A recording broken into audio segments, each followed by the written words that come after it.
చూసారా చూసారా తన పొగరు? నెత్తి మీద టోపీ లేకపోయినా, ఒంటి మీద యూనిఫామ్ లేకపోయినా తనది అదే తీరు, అదే తల పొగరు. తను నా కాళ్ళు పట్టుకుని క్షమాపణ చెప్పేలా చేస్తా.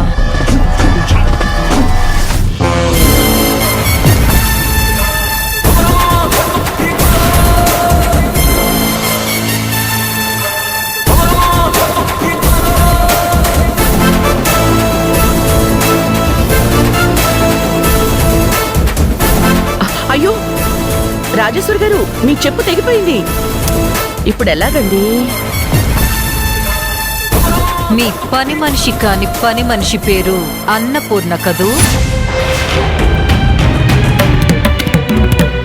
మీ అన్నపూర్ణని పంపించి ఈ చెప్పు కుట్టించుకుని తీసుకురమ్మని చెప్పండి.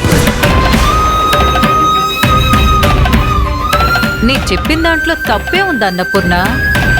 ఈ ఇంటి ఉప్పు తింటున్న నువ్వు నా చెప్పు కుట్టించి తీసుకురాలేవా?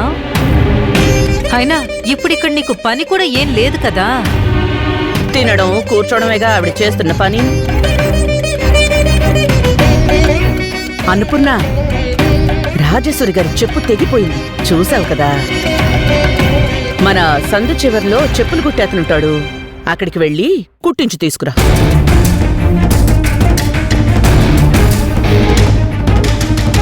నేనా?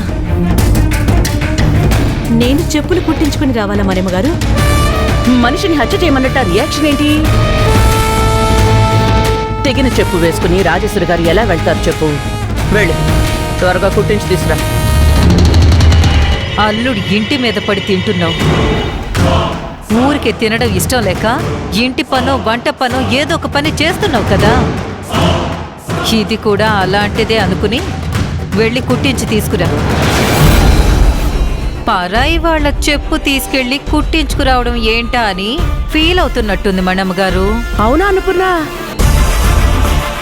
ఇక్కడ పరాయి వాళ్ళు ఎవ్వరూ లేరు, అందరూ మనకి కావలసిన వాళ్ళు. వెళ్ళి కుట్టించి తీసురా. నీకే చెప్పేది, చెప్తుంటే వినిపించడం లేదా? చెప్పు తీసుకెళ్ళి కుట్టించి తీసుకురా.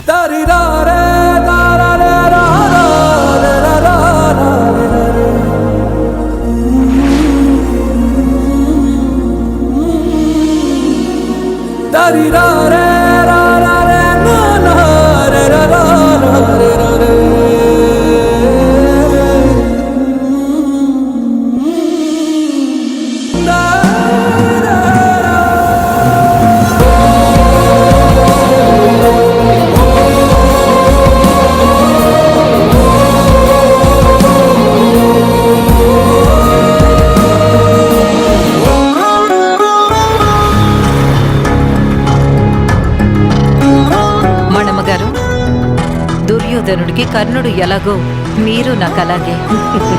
ఈ రోజు నేను ఇంత సంతోషంగా ఉన్నానంటే దానికి కారణం మీరు. Let us celebrate please.